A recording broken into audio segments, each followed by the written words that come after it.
A very good day to Dr. Yong and my fellow friends. So today we will present the urban design and conservation proposal of Tanjong Garang. So first of all will be the introduction.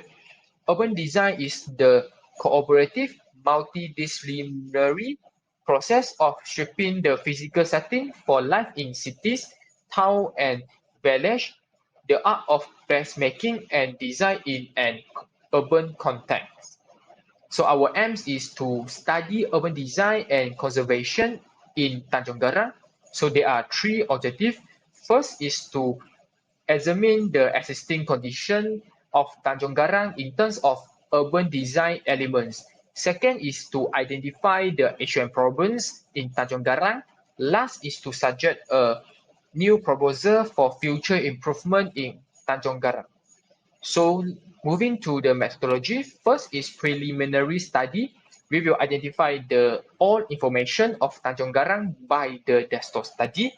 Next, we'll organize the site visit to examine the primary data and current condition of the Tanjong Garang.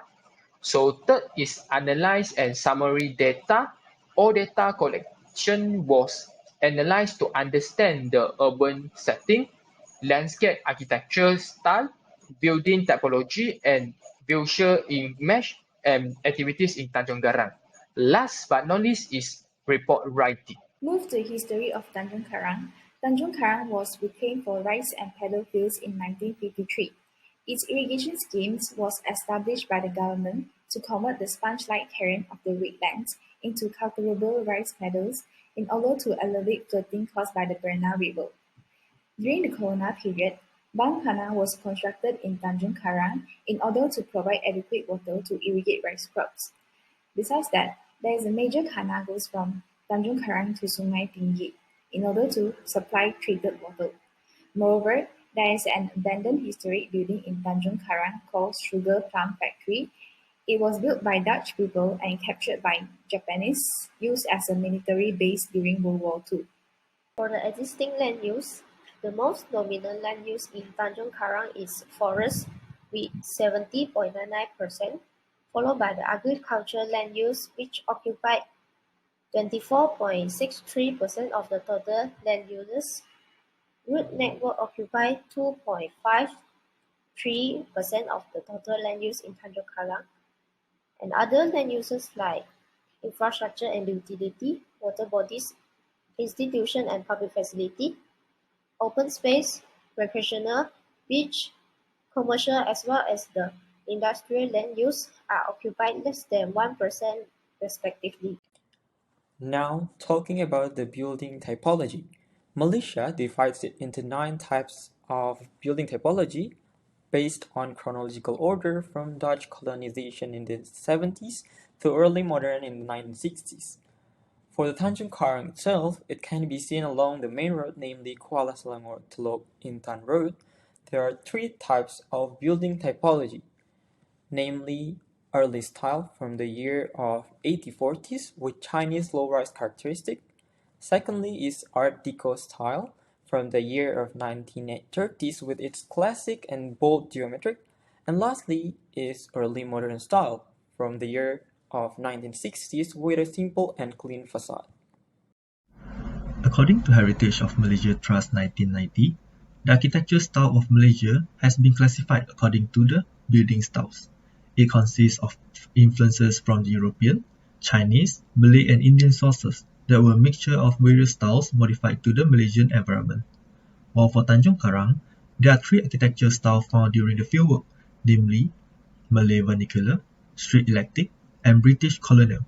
First of all, Malay vernacular.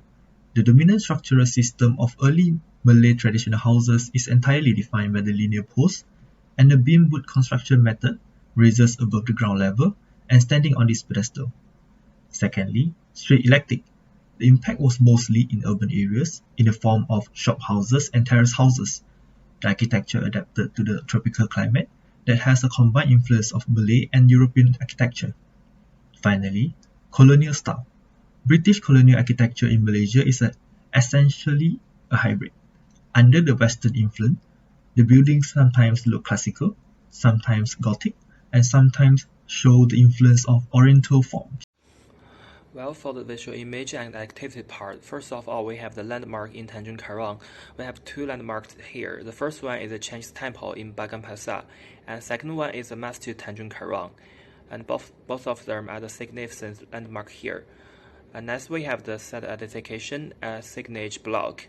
The first one is the logo of Tanjong Karang in the town center. The second one is the logo in Pantai Sungan Kajang in the Maria Place, which is in the Jagan Bomba from Tanjong Karang to the sea. The next one we have the conservation approach. We have three approaches here. The first one is adaptive reuse. The second one is the preservation, and next one is the rehabilitation. And for the activity, there are 5 activities here. The first one is active recreational activity, and that's the Bagan Pasar Fish Valley in the stand for this recreation activity. The next one is a religious activity. We have such as Masjid Tanjong Karang and also the Chinese temple here. The third one is education activity. We have the SMK Tanjong Karang here. The next one is agriculture activity. We have the rice production stand for this Tanjong Karang region. The last one is a commercial activity. In Tanjong Karang, they have the Pasar Basar stand for this activity of commercial. In this poster, I'll be talking on the streetscaping and landscaping elements that are found in Tanjong Karang. Streetscaping acknowledges that streets are locations where people engage in a variety of activities, including but not limited to driving. There are 4 elements of physical comfort under streetscaping, in which it includes lighting, street vendor, beautification and cleanliness, as well as sidewalks. On the right side of the poster, it has elements of safety, which is a component of streetscape, in which it has 5 elements of safety, which are signage, drainage, fence, railing, and speed bump. Whereas landscape is a term that refers to both the actual environment and the people's perception and appreciation of it. In Tanjong Karang, there are natural and artificial elements under landscape, in which natural is a beach and artificial is a paddy plantation. On the right side of the poster, I'll be talking on the legibility, permeability, attractiveness, and liveliness.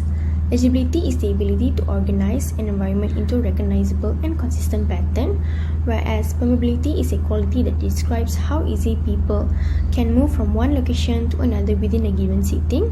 Meanwhile, attractiveness is a discourse on urban attractiveness that has 3 focuses, which are urban economics, citizen well-being, and urban townscape. And lastly, liveliness is the use of elements to produce street life. In Tanjong Karang, along 2 Jalan/KP1 has a good amount of important streetscape and townscape elements. There are sidewalks provided, fence, lighting, street vendors, signages, drainage, and trees, which is concentrated along the commercial buildings that makes the street more comfortable, safe, and convenient, as well as enhancing the commercial activities. The building permeability is pleasant, as well as all the buildings are facing the streets.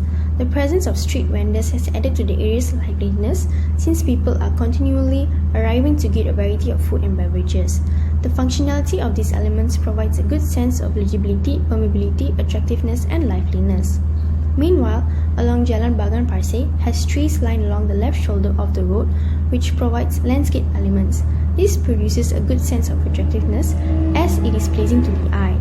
It is also aesthetically pleasing to the users and is located near a Chinese temple that resembles the element of beautification. Thus, with these elements, it will also attract liveliness to the area. Next is discussion. There are 2 issues and problems in Tanjong Karang, which is the poor waste management system. Waste management system is to manage waste from its foundation to its final disposal. In Tanjong Karang, there are poor waste management system in residential and commercial area. People mostly will accumulate the waste or rubbish to a particular landfill for a long time. So the health issue can also arise indirectly due to the air and environment pollution. Second is poor drainage system. The drainage system are the pattern formed by the stream, rivers, and the lakes. The importance of the drainage system is to avoid occur the flux flow. There are poor drainage system in Tanjong Karang, and it will cause flood during the heavy rain. This is because the drainage system cannot manage the volume of the rainwater in a same time. That's all for us.